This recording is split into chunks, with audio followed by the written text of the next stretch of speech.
Assalamualaikum warahmatullahi wabarakatuh. Salam sejahtera kepada kita semua. Semoga kita sehat selalu dan terus semangat. Dalam tayangan video ini tentang soal-soal P3K dalam formasi Pranata Humas sebagai bahan ujian P3K tahun 2023. Kita tetap berusaha membahas yang berkaitan dengan formasi yang kita ambil agar tidak ada kendala dalam menghadapi ujian. Semoga pembahasan di video ini masuk dalam soal P3K ujian nanti. Sebelum melanjutkan video ini, jangan lupa like, subscribe, dan tekan loncengnya agar mendapat notifikasi video-video terbaru dari kami. Soal nomor 1. Seorang pranata hubungan masyarakat diharapkan memiliki kemampuan berkomunikasi yang efektif. Berikut yang bukan termasuk dalam faktor-faktor komunikasi yang efektif adalah A. Kemampuan menyampaikan pesan dengan jelas dan terstruktur. B. Memilih kanal komunikasi yang tepat. C. Mengabaikan tanggapan dan umpan balik dari publik. D. Memahami dan menghormati kebutuhan dan kebiasaan publik. Jawabannya adalah C. Mengabaikan tanggapan dan umpan publik adalah sikap yang tidak efektif dalam komunikasi. Pembahasan, seorang pranata humas harus bisa berkomunikasi dengan baik, yaitu berkomunikasi dengan lembaga-lembaga eksternal atau masyarakat atau publik.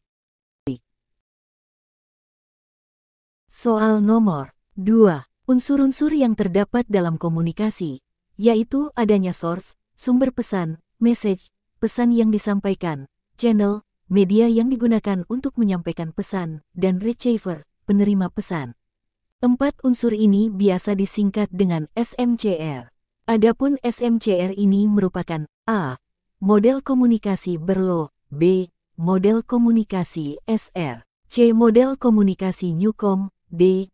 Model komunikasi Laswell, E. Model komunikasi Gardner. Jawabannya adalah A. Model komunikasi Berlo. Model komunikasi yang di dalam model komunikasi sebagaimana diungkapkan oleh David Kenneth Berlo, model komunikasi Berlo.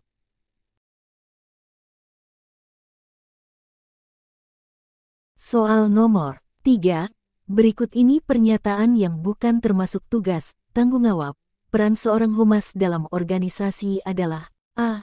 Mengabarkan perihal kondisi terkini dari sebuah organisasi. B. Meredam dan mengatasi kondisi darurat agar tidak semakin berkembang ke arah perpecahan dalam organisasi. C. Mengetahui isu-isu yang sedang berkembang dan hangat diperbincangkan terutama yang berkaitan dengan organisasi. D. Bekerja secara mandiri untuk menyiarkan perkembangan organisasi seluas-luasnya. Jawabannya adalah D. Bekerja secara mandiri untuk menyiarkan perkembangan organisasi seluas-luasnya. Soal nomor 4. Seorang praktisi humas bertindak sebagai A. Perantara antara organisasi dengan pihak eksternal. B. Penyusun kebijakan organisasi. C. Manajer pemasaran organisasi. D. Ahli keuangan organisasi. Jawabannya adalah A. Perantara antara organisasi dengan pihak eksternal. Pembahasan, peran utama seorang praktisi humas adalah sebagai perantara antara organisasi dengan pihak eksternal seperti media massa, masyarakat, dan pemerintah. Soal nomor 5. Berapakah jumlah penulis maksimal dalam pembuatan karya tulis atau karya ilmiah pranata humas secara bersama-sama? A. 1 penulis utama dan 1 penulis pembantu. B. 2 penulis utama. C. 1 penulis utama dan 3 penulis pembantu. D. 1 penulis utama dan 2 penulis pembantu. E. 1 penulis utama dan 4 penulis pembantu. Jawabannya adalah C. Jumlah penulis pembantu sebagaimana dimaksud pada ayat 1, paling banyak 3 orang. Permenpan RP nomor 6 tahun 2014, bab 6, pasal 16. Soal nomor 6. Berikut ini yang tidak termasuk contoh dari penerapan kode etik IPRA adalah A. Seorang praktisi humas memperlakukan dengan baik seluruh kliennya. B. seorang praktisi humas yang memilih diam ketika wartawan datang meminta berbagai macam keterangan kliennya. C. Seorang praktisi humas saling berjabar tangan dengan rekan-rekan seprofesinya. D. Seorang praktisi humas mencoba bersikap sabar pada publik yang menghina kliennya. E. Seorang praktisi humas sengaja menyebarkan informasi yang akan mengalihkan perhatian publik agar kliennya tidak mendapat hukuman sosial. Jawabannya yang tepat adalah E. Seorang praktisi humas sengaja menyebarkan informasi yang akan mengalihkan perhatian publik agar kliennya tidak mendapat hukuman sosial. Soal nomor 7. Apa dampak negatif jika etika kehumasan tidak diterapkan dengan baik dalam hubungan masyarakat? A. Citra perusahaan menjadi lebih baik. B. Terjadi konflik dengan media massa. C. Karyawan merasa tidak puas dengan kondisi kerja. D. Masyarakat mendukung kebijakan perusahaan. Jawaban yang benar adalah B. Terjadi konflik dengan media massa.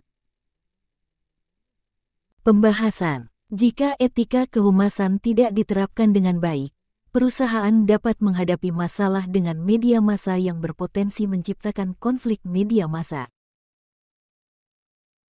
Memiliki peran penting dalam membentuk opini publik, oleh karena itu penting untuk menjaga hubungan yang baik dengan mereka. Soal nomor yang ke-8. Apa maksud penulisan berita harus mengacu pada konsep piramida terbalik? A. Mengandung unsur 5W1H yaitu apa? What. Siapa? Who. Kapan? When. Di mana? Where. Mengapa? Why. Dan bagaimana? How. B. Menyajikan berita secara berimbang dan adil, mengutamakan kecermatan dan ketepatan serta tidak mencampurkan fakta dan opini sendiri. C. Faktanya, benar-benar terjadi, bukan fiksi, rekaan, hayalan, atau karangan. D. Inti berita ditekankan di bagian awal, selanjutnya semakin ke bawah. Menuju bagian akhir berita semakin tidak penting, hanya beberapa sisipan-sisipan keterangan saja. E. Laporan mengenai suatu peristiwa aktual yang disajikan secara mendalam, tajam, lengkap dan utuh agar pembaca dapat mengetahui dari berbagai perspektif dan lengkap tentang salu peristiwa yang terjadi. Jawabannya adalah D. Inti berita ditekankan di bagian awal, selanjutnya semakin ke bawah.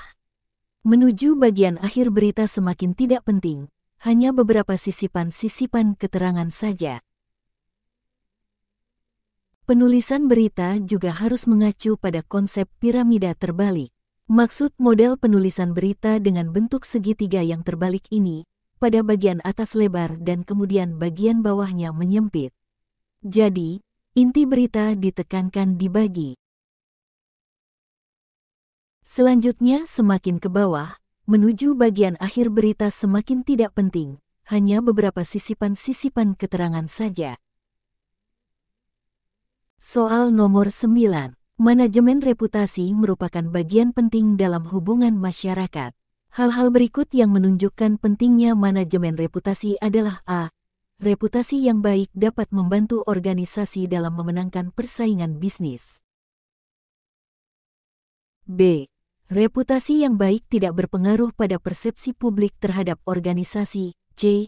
Manajemen reputasi hanya diperlukan dalam situasi krisis. D. Reputasi tidak memiliki dampak pada hubungan kerja dengan stakeholder. Jawaban yang benar adalah A. Reputasi yang baik tidak berpengaruh pada persepsi publik terhadap organisasi. Pembahasan. Reputasi yang baik sangat penting dan membantu organisasi dalam memenangkan persaingan bisnis.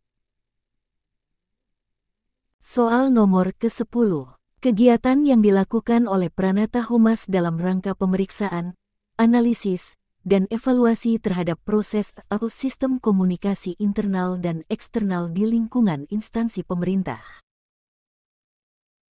Dengan tujuan untuk mengetahui efektivitas suatu kegiatan atau program komunikasi disebut A.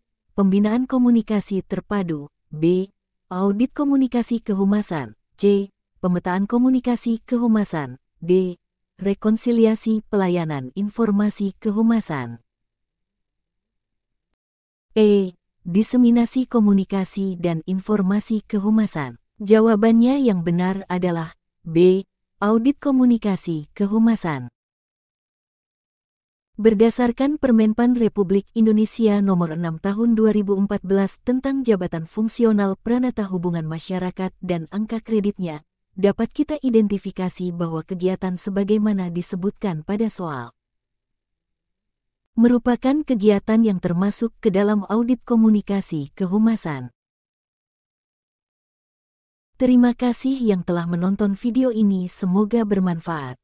Semoga kisi-kisi soal ini keluar nantinya ketika ujian P3K. Wassalamualaikum warahmatullahi wabarakatuh. Sampai jumpa di video selanjutnya.